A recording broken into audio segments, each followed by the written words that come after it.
I have a book here. Secrets of Charm. We've got good standing habits, grace in motion, all things that Chumlee doesn't have. I have a 1965 Dan Electro Longhorn bass owned by John Entwistle of The Who. Seriously? One of his first basses that he ever owned.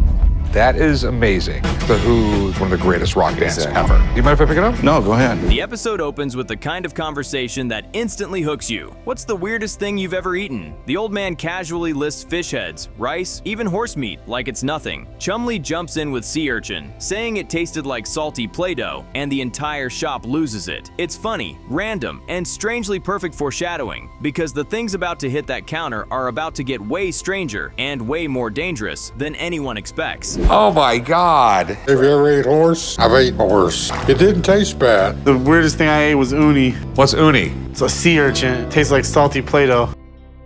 Then the first customer walks in carrying something straight out of a war movie. 10 deactivated booby traps from World War II and Vietnam. Rick's curiosity spikes immediately. The seller demonstrates how some were designed to trigger grenades or mortars if tripped. It sounds terrifying, but he reassures Rick they're all inert and clearly marked for display. Safe, legal, and built for serious military collectors. But still the kind of items that make everyone in the room lean back just a little. I'd like to see about selling a collection of World War II to Vietnam era booby traps I have. Whoa. You don't usually get them in this kind of condition. Usually They're all blown up and stuff? The seller asks $650 for the entire collection, citing his research. Rick doesn't panic. He pivots. The market for this stuff is tiny, he explains, and finding buyers could take time. He fires back with a $200 offer. The seller pushes hard, arguing some individual pieces alone could fetch over $100. Now the tone shifts. This isn't curiosity anymore. It's a real negotiation with both sides digging in. How much did you want for them? based on doing some internet research, I was looking at about $650 for all of them. I'm just trying to think if they would sell or not. Well, military collectors. I mean, there's military collectors who want this stuff. They go back and forth until the seller suggests $275. Rick inches up to $260, holding firm. After a pause, the seller accepts. Deal done. Rick knows they won't sell overnight, but in the right collector's hands, they'll move. It's a gamble. One of those weird Pawn Stars bets where the payoff depends entirely on the right person walking through the door someday. Okay, deal? Deal, man. Meet you right over there.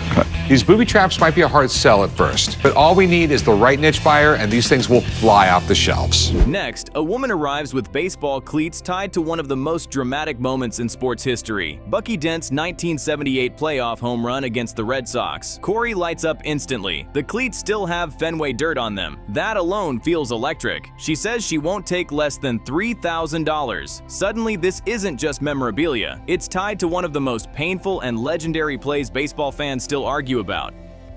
Well, I have Bucky Dent's cleats from the famous 1978 tiebreaker game between the Yankees and the Red Sox. Hell yeah. Bucky Dent. Then she drops a bigger number. She's actually thinking $6,000. Corey slows down, studying the photo and note that come with them. Something feels off. The note is handwritten, but the signature looks printed, not signed. For an item at this level, that's a red flag. Corey decides there's no guessing here. Time to call in a sports expert before any money even gets discussed. I wish he had a little bit more than what I'm looking at here. I mean, you would think if he was auctioning off his home run shoes, he would have at least signed in the same color ink. Out of nowhere, chaos hits. The old man discovers Chumlee threw away the broken coffee maker. He explodes instantly. Chumlee tries to explain he bought a replacement, but it doesn't matter. Coffee is sacred territory. The old man demands he go find the absolute best coffee possible, like a man sending someone on a life or death mission. Suddenly, the shop feels like a battlefield, and it's over caffeine. Wait, the old coffee maker, it worked. Not after I broke it. All right, never mess with my coffee. I'm like a mama bear looking after her cub. This stuff tastes like dog Chumlee. What the hell is it? Then two intimidating rotating barrel rifles land on the counter. They look serious, heavy, mechanical, and dangerous in a way that demands attention. The seller says they're .45 caliber percussion cap guns from the 1870s, possibly made by a gunsmith named William Hart, and wants $2,000 each. Rick studies them closely, spotting modern screws and a replaced stock. Something isn't lining up. Expert time again.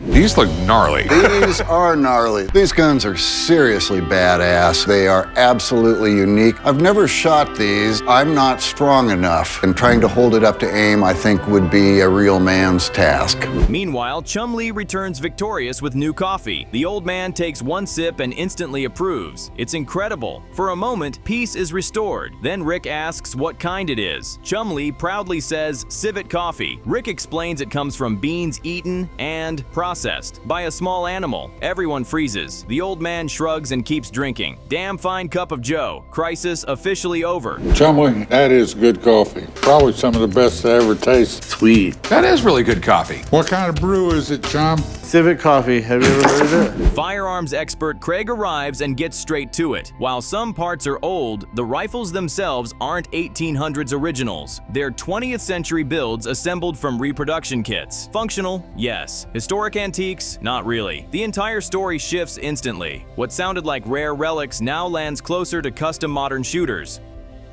We have two double-barrel rotating cap and balls, and this one's left-handed. Very interesting. If you look up in the dictionary, like not balanced, you're gonna find this gun. Craig values them at about $750 each. The seller's frustration shows immediately, calling the opinion ridiculous. Rick steps in with an offer of $1,100 for both. The seller rejects it without hesitation. Now it's tense. Two completely different views of what these guns are worth, and neither side wants to budge. Hey, because we do have 1830s, 1840s parts here. 750 tops, yeah. Okay. 1,000 maybe. So That would be your crybaby, whiny-assed opinion? yes, actually it would be.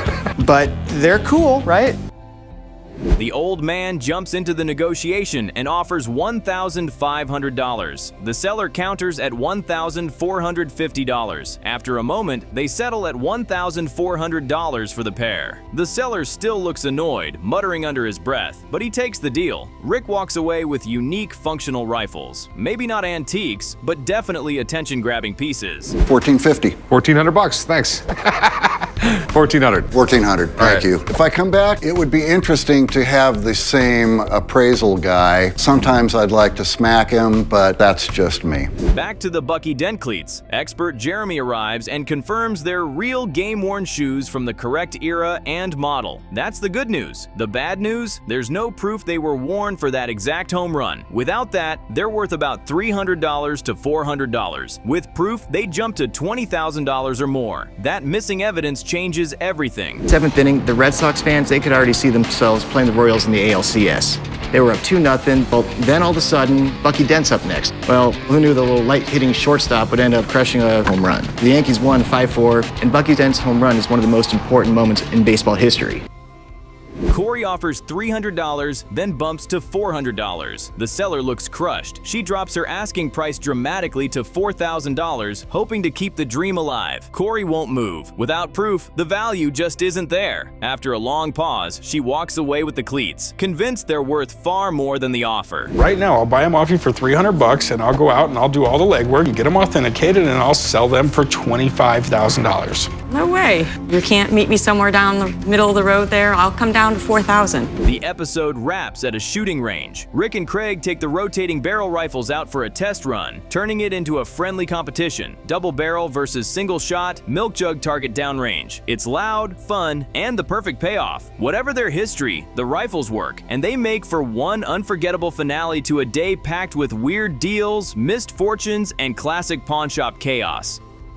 Rifles, they got rotating barrels on them. Craig wanted to shoot them, so I said, come on out, see who's a better shot, which is me. I'm pretty confident that I'm gonna win, because I'm a fairly good shot. A man walks in carrying what he claims are real Normandy invasion battle plans, and Rick's reaction says everything. If these had fallen into the wrong hands in 1944, history might have gone in a completely different direction. The seller wants $6,000. Rick refuses to even think about it until he knows whether the papers were created before or after the invasion. These documents could be priceless, or just dramatic-looking paperwork. Either way, the stakes feel massive from the first second. Hey, how's it going? Good, how you doing? All right. I have some battle plans and after-action reports from the Normandy invasion. I'm hoping to get $5,000 to $6,000 for this, but about the minimum I would take would be $2,500. Rick flips through the pages carefully, like he's decoding a lost chapter of history. Some documents clearly come after the invasion, which cools his excitement fast. But then he spots several pages dated before June 6, 1944, and everything changes. If those are authentic, they could be genuine D-Day planning materials. Rick's curiosity spikes, but he keeps his guard up and calls in a historian. If he's wrong, he's about to pay serious money for extremely old office supplies. Needed a way in, and France was it. 160,000 men stormed the beach of Normandy, but man was it costly. Thousands died. Operation Neptune, summary of enemy situation. I mean, it's really, really unique. I mean, it really tells a story about what went on that day, which a lot of people would really be interested in. Then the episode swerves into pure weirdness. A customer walks in holding just the head of a stretch Serpent toy. Not the toy itself, only the head. He proudly explains he used to rip the heads off toys and keep them as a kid. Corey looks completely stunned, like he just met the villain of a childhood horror movie. But here's the twist. This bizarre plastic relic might actually be valuable. Suddenly, a creepy habit turns into a possible payday. I didn't even think these hit the shelves. Like, Wasn't the most popular of the stretch toys, that's for sure. What's a stretch toy? They were made by Kenner back in the 70s. They had Stretch Armstrong. Corey explains that full stretch Serpents can sell for around $12,000, which makes it even crazier that the seller only saved the head. The guy shrugs like it's totally normal. He asks for a few thousand. Corey counters with 300. They go back and forth until the seller pushes 800. Corey finally lands the deal at 500. Somehow, this disembodied toy head just negotiated like a seasoned collector's item. for about 12,000 bucks. Yeah. What? Yeah. So you threw the rest of it away, huh? It was pretty shot. You're in the habit of destroying $12,000 toys?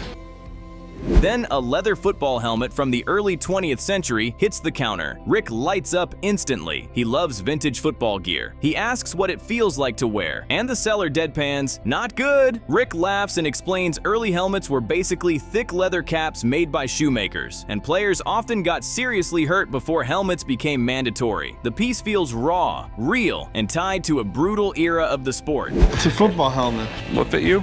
No, my cranium's extremely large. For that huge brain of yours. I'm trying to sell it for $500, but the lowest I'd probably go is $200. Even with the history, Rick stays practical. He opens at $100. The seller pushes back and they haggle quickly, testing each other's limits. After a few passes, they settle at $130. Not a massive deal, but for an early football relic gathering dust somewhere, it feels like a fair outcome for both sides. Hear anything with them? This is just like a thick hat. The neat thing is most of these were tossed. Right. I mean, you just don't see these things anymore, and this one's in great shape. Like most Americans, I love football. Next, a man brings in Franco-Prussian war saber bayonets. He explains his father was a surgeon who sometimes accepted antiques as payment, which instantly grabs Rick's attention. The blades look dramatic, like props from a historical war film. Rick jokes he expected the story to end with the father using them in surgery. Still, they're more decorative than legendary, and Rick keeps expectations grounded. We have a pair of saber bayonets from the Franco-Prussian War. I got them from my father. He was a surgeon, and some of his patients couldn't pay for services, so they paid him in kind. The seller hopes for $500. Rick fires back with $125, pointing out they're mainly display pieces. A short negotiation follows, and Rick bumps the offer slightly to $130. The seller accepts with a smile. Another quick deal, another antique added to the shop's collection. Improvements in bayonets over the past 400 years. But what makes this one special? It doubled as a sword. They could easily detach, so if you suddenly got the urge to go all Zorro on somebody, you could just pop it off.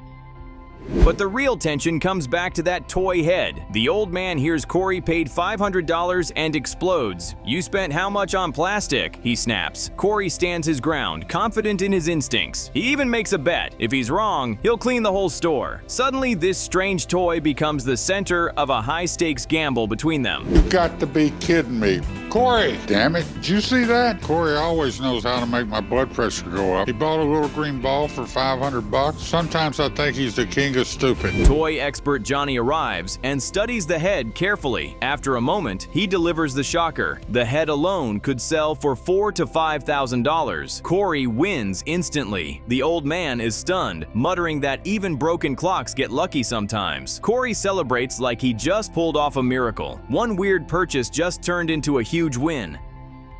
It only came out one production run, not very many were sold. There's only two in the world known to exist, complete, And with this, that would probably make it 2.5. The Stretch Serpent toy is very, very rare. Back to the Normandy documents. Rick's historian examines them with total seriousness and confirms some are genuine pre-invasion planning materials, real D-Day prep. But then comes the catch. They're extremely fragile. They can't be framed or exposed to light without damage. Their historical importance is enormous, but their resale value inside a pawn shop drops dramatically. I'm assuming they are. Okay, what do we have here? Top secret in front of, oh, this is an order of battle. Oh, this is great. This is really spectacular. Rick looks disappointed but realistic. He explains he can't display them, can't protect them properly, and can't justify spending thousands on something that would deteriorate. I run a business, he says, not a museum. The seller leaves still holding incredibly important history, but no cash. It's a tough reminder that even priceless items don't always translate into a deal.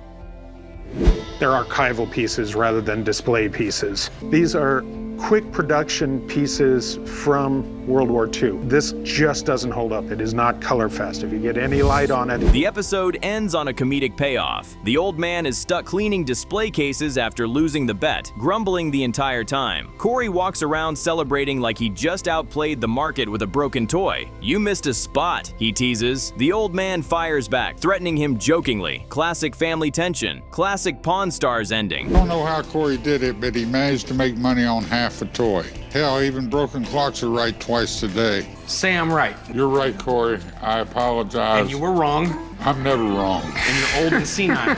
I'm not senile, but I am old.